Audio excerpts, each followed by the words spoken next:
Գտնելով կայունություն անկայուն աշխարհում թեմայով ապրի ֆորում 2025-ը համախմբել է քաղաքականություն մշակողներին, դիվանագետներին, բիզնեսի ու քաղաքասարակության ներկայացուցիչներին, քննարկելու առաջարկներ անկայուն աշխարհում Հայաստանի առջև ծառացած մարտահրավերներին դիմակայելու համար։ Ազգային ժողովի փոխնախագահ Հակոբ Արշակյանը անդրադարձավ Հայաստանի տեսլականին, թե ինչպես տեխնոլոգիաների եւ նորարար գործընկերության միջոցով գտնել կայունություն։ Աշխարհաքաղաքական տեսանկյունից բազմաթիվ խնդիրներ կան, որ առաջանում են հենց տեխնոլոգիաների պատճառով, որոնք փոխում են ոչ միայն մեր կյանքը, այլև պետությունների դիրքորոշումները եւ կարողությունները։ Բազմաթիվ երկրներ կան, որոնք ունեն պետական ծրագրեր։ Հնդկաստանը, Ճապոնիան, Միացյալ Նահանգները, այլ երկրներ, նրանք ցանկանում են տեխնոլոգիաների առումով լինել անկախ, քանի որ դա ինչ-որ առումով առնչվում է երկրի ինքնիշխանությանը եւ աշխարհաքաղաքական կարողություններին ու ազդեցությանը։ Տեխնոլոգիաների, արհեստական բանականության, էլեկտրոնիկայի, հաղորդակցության ոլորտներում առավելություն ունենալը ազգային ժողովի փոխնախագահի խոսքով կարևոր է երկրների համար։ Հայաստանն ըստ նրա պետական քաղաքականություններում տեխնոլոգիաների զարգացումը համարում է առաջնահերթ։ Բարձր տեխնոլոգիաների արդյունաբերության նախարարության ստեղծմամբ Հայաստանն ընդգծեց, որ ցանկանում է լինել տեխնոլոգիաների զարգացման արժեշղթայի մաս։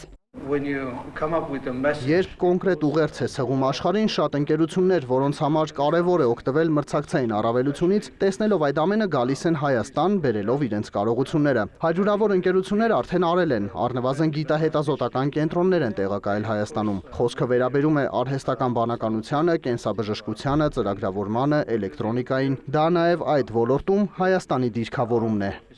Խորհրդարանի փոխնախագահն ընդգծեց Հայաստանի սահմանների բաց լինելու անհրաժեշտությունը, ինչը կստեղծի հարատև հնարավորություններ ոչ միայն տնտեսության, նաև տարածաշրջանում երկարատև խաղաղության համար։ Երբ Հայաստանի տարածքով իրականացվի կայուն շարժ, բիզնեսներն այստեղ կզարգանան, առավել ևս, որ բոլորն են շահագրգռված տնտեսական զարգացմամբ եւ խաղաղության հաստատմամբ, նշեց Արշակյանը, հավելելով մեզ համար լինելու են ոչ միայն կարևոր մարտահրավերներ, այլև լավ հնարավորություններ։ Երկարաժամկետ հատվածում խորհրդարանի փոխնախագահը կարևոր համարեց կրթությունը, որը կարող է բացել բազմաթիվ հնարավորություններ։ Հակոբ Արշակյանը անդրադարձավ հայ-հնդկական գործակցության ակտիվությանը, պաշտպանության, ռազմաարդյունաբերության, տեխնոլոգիաների, լոգիստիկայի, կրթության, զբոսաշրջության ոլորտներում։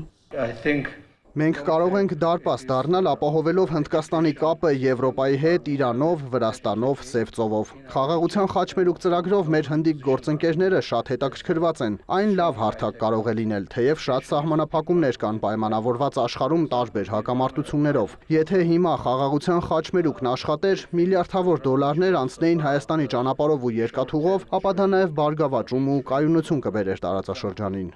Ապրի Արմենիայի ներկայացուցիչներն ընդգծում են, որ համաժողովի նպատակն է դառնալ ոչ միայն քննարկումների հարթակ, այլ նաև գաղափարների գեներատոր։ Մենք փորձում ենք դահլիճում նստած մարդկանց տալ այդ մտքերը, ովքեր որ կգնան իրենց արդեն աշխատանքին առօրյա եւ կկարողանան այստեղ գեներացված մտքերը որևէ ձևով օգտակար օգտագործել իրենց աշխատանքում։ Սա նաև մեր պատկերացմամբ նոր ռազմավարություններ մշակելու ինչ-որ հարթակ է։ Հյուրերի ընտրությունը, հյուրերի ներկայությունը եւ այն, որ նրանք լսում են այնինչ վերլուծում են Հայաստանի